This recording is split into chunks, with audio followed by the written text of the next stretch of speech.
A paz do Senhor, querido professor, você que está aqui para acompanhar o subsídio da lição da Escola Bíblica Dominical no nosso canal da The Blue. Que Deus te abençoe desde já. Sempre digo que você é um referencial, você está na frente de muita gente que vai receber essa lição no próximo domingo. E você já está se preparando, você já está recebendo a mensagem de Deus, você já está estudando, você já está se aprimorando para que você possa repassar esse assunto da melhor forma possível. Parabéns para você por ter tomado essa iniciativa. Dentre tantas pessoas que não se debruçam para estudar, que não procuram aprender, você, além de ensinar, também tem aprendido muito antes de poder ensinar. Que Deus te abençoe. Há uma máxima, uma frase que diz: aquele que não se senta para aprender também não deve se levantar para ensinar.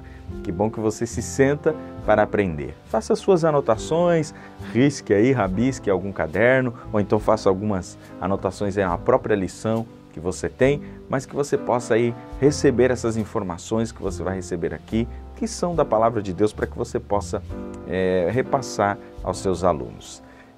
Vamos estudar? Gente, a nossa lição de hoje é o cristão e as tentações, lição de número 3 da nossa lição de carta de Tiago. Que lição preciosa, gente, é muito importante. O nosso texto áureo, o nosso texto-chave, ele vai falar: ninguém sendo tentado diga, de Deus sou tentado, porque Deus não pode ser tentado pelo mal e a ninguém tenta. Tiago, capítulo de número 1, verso 13. O nosso texto áureo, ele abrange, essa questão da tentação, e a leitura bíblica vai pegar toda a consequência, todo o desenrolar da tentação, as consequências da tentação, que está no primeiro capítulo de Tiago, nos versos 13 até o verso 18, ok? Nós vamos dar uma repassada nesses textos, fique com a gente, nós vamos dar uma repassada nesses versículos de 13 a 18 do capítulo 1 da carta de Tiago, para que nós possamos aprender sobre a tentação. Na lição passada você trabalhou sobre a provação, e aqui Tiago entra num novo assunto, mesmo dentro do mesmo capítulo, que é a tentação. Nós vamos aprender com essa lição a diferenciação entre a provação e a tentação. Nós vamos ver como a tentação se desenrola no coração humano, nós vamos ver as consequências dessa tentação e nós vamos ver que Deus, Ele sempre vai prover uma forma de escapar da tentação. Vamos lá. No nosso tópico de número 1, ele começa frisando o verso de número 13 do capítulo 1 de Tiago, que diz assim: ninguém sendo tentado diga, de Deus sou tentado. Ou então, algumas versões dizem assim: ninguém sendo tentado diga, Deus me tentou. Por que Tiago fala sobre tentação logo depois de falar de provação? Isso aqui é importante, gente. Porque muitos cristãos, sendo tentados, eles começam a questionar a bondade de Deus e pensando assim: por que Deus permite que eu estou sendo provado? Deus quer que eu desista.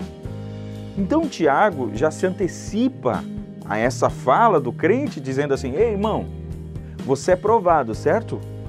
Falamos na lição passada aqui, você é provado e a provação, ela vai te aperfeiçoando, ela vai te fazendo perseverar. Agora, se o desejo que gera em você é o de não perseverar, é o de voltar atrás, então essa provação, essa tentação de voltar atrás não está vindo de Deus. Nós precisamos saber diferenciar, irmãos, a tentação da provação nesse aspecto. A provação empurra o crente para frente. O crente se volta para Deus e ele vai se movendo. A tentação faz com que o crente volte para trás. Ele deseje voltar atrás. Então, quando alguém é tentado, não pode dizer Deus está me tentando. Por quê? Porque Deus, ele prova, ele não tenta. Deus prova, ele faz com que você se volte para ele através das provações, dificuldades, embates, sofrimentos, e aí a partir desse sofrimento você comece a buscar mais a ele. A tentação faz com que você diga: Não adianta buscar a Deus. Por quê? Porque Ele não me ouve, olha a situação que eu estou vivendo, olha o que está se passando na minha vida, então eu não quero mais. Diferencie isso para os seus alunos. De repente faça a pergunta para eles: irmão, a diferença entre provação e tentação? A maioria dos crentes não sabe diferenciar provação de tentação. Aliás, nesse texto eles misturam tudo, né? Como se a provação viesse do diabo ou como se a tentação também viesse de Deus. E Tiago já faz essa divisão. Uma coisa é falar sobre a provação que Deus envia para que você possa ser perseverante. A outra é a tentação que vem do seu próprio coração, né? E que essa faz com que você seja tentado voltar atrás. O Tiago ele vai dizer que ninguém pode dizer que é tentado por Deus. Por quê? Porque a tentação ela nasce no coração humano. Geralmente essa oferta para você escapar da provação, essa tentação que é, fuja disso, você não precisa disso. Você não precisa passar por essa privação, saia disso. Geralmente essa tentação vai utilizar desejos legítimos do seu coração. Compreenda, irmão? Existem desejos que são legítimos. Por exemplo, a fome. Jesus lá no deserto foi tentado em um desejo legítimo que ele tinha. Ele estava 40 dias e 40 noites sem comer. E você vai ver que Jesus ele é tentado no pão. Ei, se tu és filho de Deus, transforma essas pedras em pão. Só a palavra pão para alguém que está 40 dias sem comer já faz essa pessoa salivar. Agora, Jesus é tentado em um desejo legítimo humano, que é o pão, o desejo de comer. Então, nem toda a tentação, ela explora desejos ilegítimos. Na maior parte, elas exploram desejos que são naturais nossos. Só que elas fazem com que esse desejo ele seja utilizado da forma errada, na hora errada. Se Jesus tivesse transformado as pedras em pães e tivesse comido naquela hora, ele teria quebrado, né, a sua aliança que ele tinha com Deus e ele teria demonstrado o seu poder de forma errada. Você sabe que ele teria então se sujeitado a Satanás. Mas Jesus venceu, graças a Deus, para nos mostrar que mesmo os nossos desejos legítimos sendo tentados, é possível nós dizer não para eles. Nós colocamos aqui na lição que às vezes o aluno está lá estudando e ele não conseguiu gravar muito bem a matéria. Chega na hora da prova, ele tem um desejo legítimo, que é o quê? De ser aprovado. Só que a tentação vai fazer com que aquele desejo de ser aprovado, né, se utilize de algum subterfúgio para poder vencer aquilo que ele não conseguiu, que é o quê? Entender o assunto. Então ele pega e cola, faz uma colinha, ou então começa a ler o caderno embaixo da mesa. Ele dá algum jeito de fugir daquela situação que ele está para que ele possa atingir um desejo legítimo, que é o de ser aprovado. Só que os meios que serão utilizados serão meios errados. A forma de chegar lá será a forma errada. Ele não está sendo aprovado por um conhecimento que ele tinha. Ele está sendo aprovado por um conhecimento que ele não tinha naquele momento. Então, são desejos legítimos. Isso é a primeira coisa que nós temos que deixar claro. Desejos legítimos que procuram nos fazer fracassar. Então, se o cristão ele aceita essa proposta da tentação, ele não pode dizer, foi Deus que fez isso. Não, não, não. Ele tem que dizer, fui eu, foi o meu coração que aceitou a proposta. Tá bom? Então, primeira coisa é, nesse tópico de número 1, subtópico número 1, é nós fazermos essa diferenciação. Deus não tenta ninguém. Deus não tenta ninguém. Deus prova. Deus prova. Subtópico de número 2 diz que Deus não pode ser tentado, que é a continuação do versículo de número 13 de Tiago 1, que diz assim, ó, ninguém pode dizer de Deus sou tentado, porque Deus não pode ser tentado pelo mal. É isso. Por que Deus não tenta ninguém? Por que ninguém pode dizer que Deus tentou? Porque Deus não pode ser atingido pelo mal. O mal não atinge Deus. Deus está acima do mal. Então o mal não pode chegar em Deus e fazê-lo tentar. Por quê? Porque só pode tentar quem é tentado. Satanás ele pode tentar, por quê? Porque ele sofreu tentação. Agora, Deus está acima do mal e o mal não tem poder de sugerir a Deus que Deus seja tentado. Por isso que Deus não tem também ele não tem essa facilidade de fazer você tentar. Ele não tem essa habilidade de fazer um crente ser tentado. Por quê? Porque nem ele é tentado pelo mal. Subtópico do número 3 diz, esse Deus que não pode ser tentado, ele não é tentador, ele não tenta porque ninguém tenta ele. Esse Deus a ninguém tenta. Ele a ninguém tenta. Então, se Deus não pode ser tentado pelo mal, ele não tenta ninguém. Por quê? Porque ele jamais faria um filho dele cair. Não. Deus jamais vai fazer o seu filho cair. Entenda isso, irmão. Não é à toa que Jesus, ele faz a oração, Mateus capítulo 6, nos ensina a orar, não nos deixeis cair em tentação. Escuta, é possível eu pedir socorro para alguém que de repente pode falhar? Imagine, irmão, como é que eu vou pedir socorro para alguém dizendo assim, por favor, me ajude nesta tentação? Mas essa pessoa pode ser que seja ela que esteja me enviando a tentação. Não. Se Jesus nos ensina a orar, nos livre da tentação, não nos deixe cair em tentação, é porque Deus é poderoso para livrar da tentação e Ele jamais tentaria ninguém. O nosso tópico de número 2, ele vai falar como funciona a tentação. E isso aqui é importante para nós conversarmos com os irmãos. Porque tem gente que pensa que a gente cai em pecado. Isso é uma coisa que eu sempre explico para os irmãos, que ninguém cai em pecado. Nós descemos para o pecado.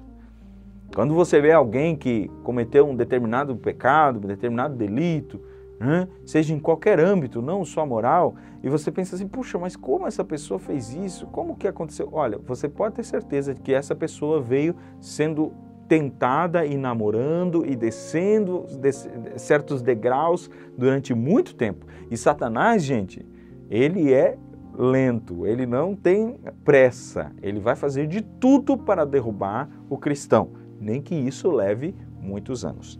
Então nós vamos estudar rapidamente os estágios da tentação. Primeiro, Tiago, ele diz no verso 13 que Deus não vai tentar ninguém, que ninguém pode dizer que Deus tentou, porque Deus não é tentado e ele não tenta ninguém. E o verso 14 vai começar a explicar. Mas cada um é tentado quando atraído e engodado pela sua própria concupiscência. Lembra, gente? Lembra que eu falei? É desejo que está dentro do seu coração, atraído e engodado. É um desejo legítimo, assim como o peixe tem fome. E quando ele vê lá a isca, essa palavra engodado, atraído e engodado. Ele vê lá a isca e ele tem desejo de comer. Mas se é um peixinho esperto, ele vê, ixi, isso é isca, não vou cair não. Eu tô com fome, é verdade, mas se eu pegar essa isca aí, já era, eu vou morrer. Então é no nosso desejo que a tentação opera. E é engraçado, Deixa eu abrir um parênteses aqui. Tem gente que culpa Satanás por tudo. Eu não estou dizendo que Satanás não está por trás das tentações. É óbvio que ele vai tentar em ambientes, ele vai criar ambientes, ele vai tentar criar situações para que o crente seja tentado. Mas a gente não pode cair e culpar Satanás. Porque tem gente que fica culpando Satanás. O diabo é sujo, o diabo é sujeira. Foi o diabo que me fez cair. Olha, irmão, foi você que deixou o seu desejo falar mais alto, mesmo que era um desejo legítimo. Então, cada um é engodado pelo seu próprio desejo, epitimia, um desejo que está dentro, é inerente no seu coração. Por isso que nós temos que cuidar do nosso coração, porque o nosso coração é enganoso e às vezes ele deseja coisas que aparentemente não são más, mas lá no final vão resultar em pecado. Então nós somos atraídos, engodados pelo desejo que está dentro do nosso coração. Por isso que a gente precisa cuidar daquilo que a gente deseja. Tudo que a gente deseja, todos os nossos desejos precisam ser submetidos aos desejos de Deus, para que a gente nunca venha pecar contra Ele. Desejos. Jesus falou que é do nosso coração que saem os adultérios, os homicídios, as maledicências, as contendas, porfias. É do coração do homem. Não vem de fora. Não é o diabo, é o homem. O diabo usa de situações para fazer o homem pecar. Alguém vai lá e bate atrás de você e ainda vem te xingar. Bate com o carro atrás do seu carro e ainda vem xingar você. O que é isso? Tentação. Naquela hora, aquela pessoa de repente está até sendo usada, não duvido, pelo inimigo. Está dando vazão à sua raiva, o inimigo se aproveita daquela situação para que ela provoque você a ira. E você, com o desejo legítimo de ver justiça, fica irado. E aí o que acontece? Você peca às vezes contra Deus. Você vai para cima da pessoa, ou então você chama palavrão, você manda aquela pessoa para o inferno, diz que aquela pessoa não presta, e às vezes você acaba pecando por conta de quê? De um desejo legítimo de ver justiça. Mas Satanás criou aquele ambiente ali e você foi engodado pelo seu desejo, que é o quê? De ver a coisa certa acontecer. Bateu atrás de mim e fez errado, eu quero ver a coisa certa acontecer aqui. Entendido? Então, é no nosso desejo. O que acontece? O nosso desejo, ele é atraído. Tiago fala isso, é uma sugestão. Primeiro vem a sugestão. Gente, e nessa sugestão, gente, há tanta dúvida. O crente passa por tanta dúvida nesse período de sugestão. Será que o que eu estou sentindo é legítimo? Puxa, mas se a Bíblia diz que isso é pecado, se eu estou sentindo, pode ser que não seja pecado. Eu acho que não é bem isso. E o inimigo começa a trabalhar cada vez mais. Não. Todo mundo faz. Isso aí já aconteceu na história antes. Você não vai ser o único a fazer. Faça também. Você que é fraquinho, você está fraco mesmo. Faz, depois você pede perdão para Deus. Né? Mas é tudo com base aqui, ó. Desejo, pensamento. E aí, o inimigo, ele é mentiroso porque ele sempre vai tentar te dar algo que ele não pode dar. Lembra quando Jesus foi tentado? Se tu prostrado me adorares, eu te darei todos os reinos do mundo. Os reinos do mundo são do Senhor. Ele é só um cara que está temporariamente, né, dominando as áreas. Mas os reinos do mundo, como diz lá em Apocalipse, são do nosso Deus. Como é que ele vai dar uma coisa que ele não possui? Aí ele diz, não, faça isso que você vai ser muito feliz. Você precisa, você merece ser feliz. Mas ele não tem felicidade para dar. Ele não é feliz. Como é que ele vai dar felicidade? Então, você percebe que Satanás, ele está por trás, sim, ele pode estar por trás das tentações, e ele está por trás da maioria delas, mas elas falam de desejos inerentes seu, desejo de ser feliz, desejo de ser amado, desejo de sentir um prazer, e todos esses desejos são canalizados na hora errada, do jeito errado, pela tentação. Segunda coisa que acontece, primeiro o seu desejo é atraído, segundo, tópico de número 2, o subtópico 2 do tópico 2.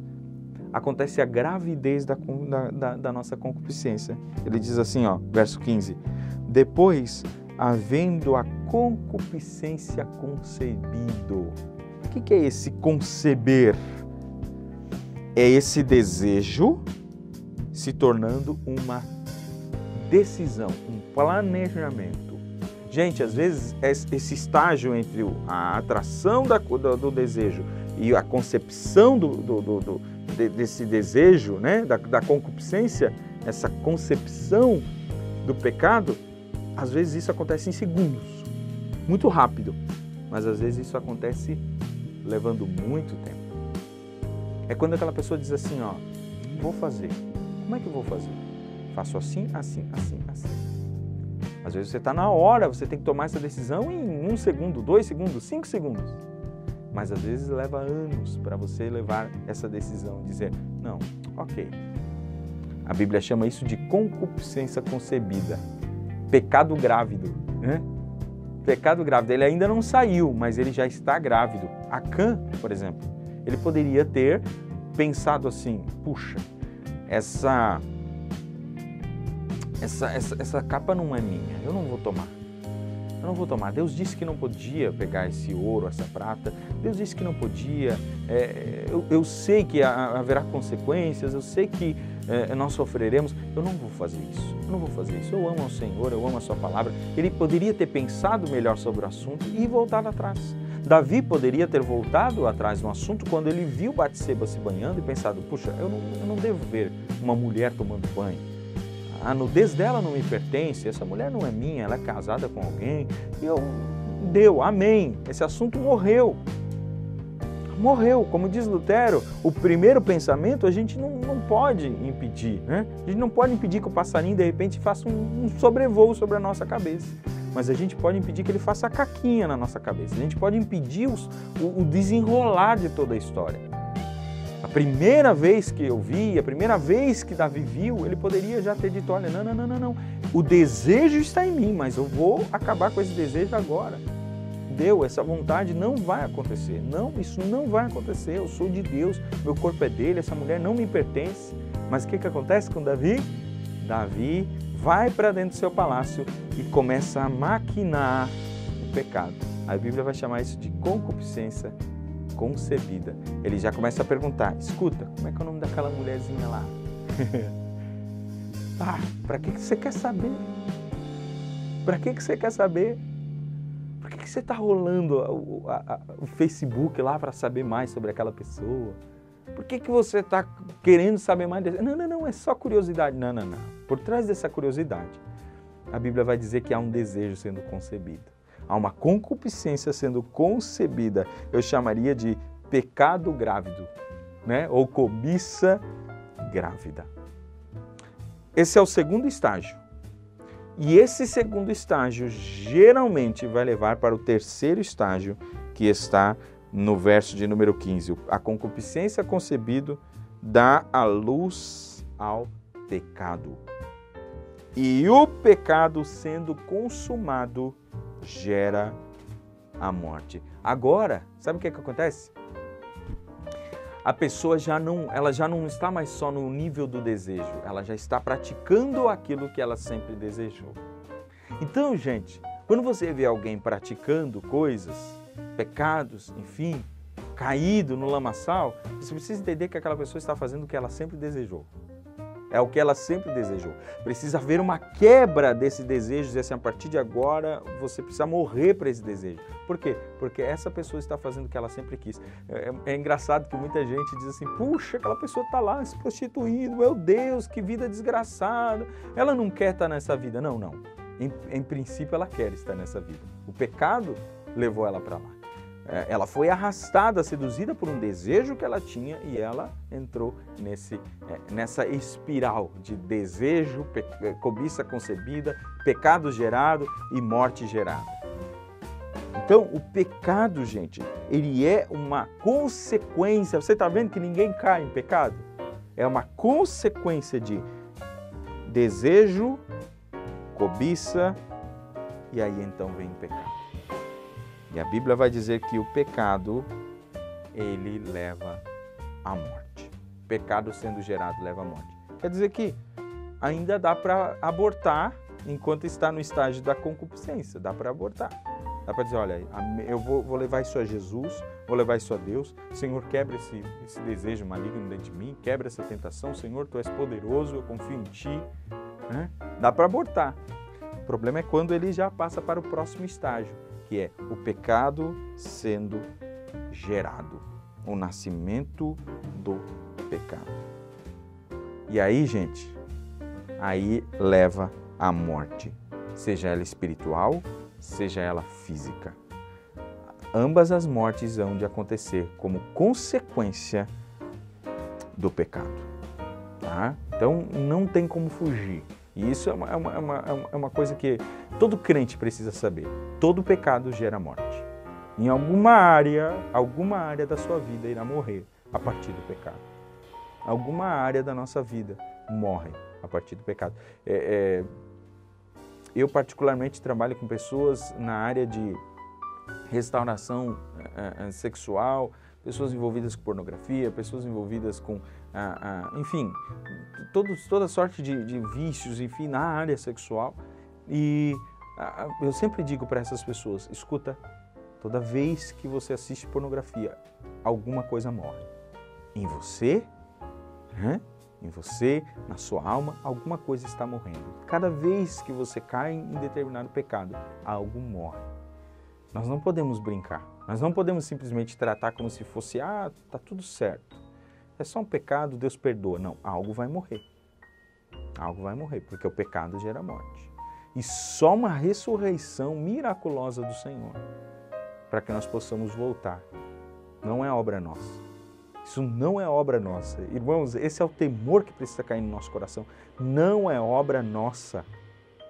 Se o Espírito Santo não nos convencer e se Deus não fizer uma limpeza plena, não nos arrancar da morte, nós jamais voltaremos do estágio do pecado. Jamais. É uma obra do Senhor. E aí, o tópico de número 3 vai falar assim, olha gente, já que nós vimos que Deus não tenta ninguém, já que nós vimos que a tentação acontece dentro do homem por causa dos desejos do homem, você não pode errar. Está no verso de número 16. Não erreis, meus amados irmãos. Não errem. Por que não errem? O que quer dizer esse não erreis? Quer dizer, gente, se vocês culparem Deus, vocês estão errando. Se vocês caírem e depois ficarem se voltando contra Deus, vocês estão errando. Não errem nisso, irmãos. Vocês não têm como errar nisso. Vocês não têm como errar. Por quê? Porque o nosso Pai, verso 17, que é o Pai das luzes, dele vem toda a dádiva e todo o dom perfeito. Ele é o Pai das luzes, em quem não há mudança nem sombra de variação. Sabe o que ele quer dizer? Gente, do Senhor só vem coisas boas. Não diga que foi o Senhor quem fez isso com você. Do Senhor só vem coisas boas. Se você quer vencer a tentação, tenha isso na sua mente. Deus é bom em todo tempo. Deus é bom em todo tempo. Ele é melhor do que isso. Ele é melhor do que esse desejo que eu desejo experimentar. Ele é melhor do que isso que está para me acontecer. Ele é melhor do que tudo isso. Deus é bom. E outra, Ele é o Pai das luzes. E quando Tiago traz esse Pai das luzes, ele está falando dos astros celestes, luzeiros do céu. E ele diz, esse Pai das luzes não varia, nele não há sombra de variação, nele não há mudança. Por quê? Porque os luzeiros terrestres mudam. A estrela que hoje você vê, amanhã já não está mais lá. Na verdade, segundo os pesquisadores da área, uma estrela ela pode estar já há 10 anos atrás que ela estava naquele lugar onde você vê a luz dela hoje. Tamanha é a variação entre os astros, né? O sol hoje está aqui, mas amanhã ele está tampado pelas nuvens e o dia está nublado, está frio. Nos luzeiros, assim sombra de variação. Mas no Pai das luzes, o nosso Deus, Ele jamais mudará. Ele nunca vai se transformar em tentador. Ele nunca vai se tornar em alguém que é fonte de mal para você. Ele é bom. Ele é bom. E ainda Tiago vai terminar dizendo assim, nós somos a primícia da sua criação, ou das suas criaturas. Ele nos gerou pela palavra da verdade, para que nós fôssemos primícias das suas criaturas. Ele está dizendo assim, gente, nós somos aquilo que é mais importante. A primícia era a primeira coisa, né? O primeiro fruto da colheita, o filho mais velho, isso era a primícia. Tiago está dizendo assim, você acha que Deus vai fazer algum mal com aqueles que são primícias dele? Não. Ele nos gerou pela sua palavra. Ele não vai permitir que nós sejamos tentados e que caiamos e que venhamos desanimar da fé. Não! Dele vem só coisas boas. Não errem nisso. Amém, queridos? Esse é o cerne, o núcleo da nossa lição do dia de hoje e nós já vamos encerrar só concluindo, perguntando, né? E essas perguntas que estão na nossa lição precisam ser feitas. Deus é bom. Agora, você consegue discernir essa bondade de Deus? Que em Deus nós temos tudo o que nós precisamos para ter uma vida boa e feliz? Porque quando você cede à tentação, você está dizendo que Deus não te deu tudo o que você precisava. Que Deus não foi bom. O pecar, irmão, não é só ceder aos seus desejos, é negar de que Deus é poderoso, é negar de que Deus é bom para dar tudo aquilo que a tua alma e teu coração precisam. Então não é reinício, irmãos. De Deus vem toda boa dádiva. Ele é o Pai das luzes, no qual não há sombra de variação. C.S. Lewis escreveu dizendo que Cristo foi o único homem que nunca cedeu à tentação e também é o único homem que conhece ao máximo o que significa toda tentação. Se volte para Jesus e você vai ter vitória sobre toda e qualquer tentação. Que Deus te abençoe, que você possa dar uma aula especial nesse domingo. E deixa eu dar o último conselho a você. Como está seu coração com relação às tentações? Para você não chegar diante dos alunos, de repente, arrotando uma santidade que não há no seu coração. Você tem vencido as tentações como professor? Que você possa chegar com sinceridade, peito aberto diante dos alunos que hão de te ouvir. E que você possa falar sobre essa vitória que há nas tentações. Por quê? Porque o nosso Jesus experimentou ela e você também tem experimentado ela na sua vida. Que Deus te abençoe em nome de Cristo Jesus. Ótima aula nesse domingo e que você possa ser bem-sucedido em tudo, inclusive na vitória sobre as tentações. Fiquem com Deus. Tchau, tchau.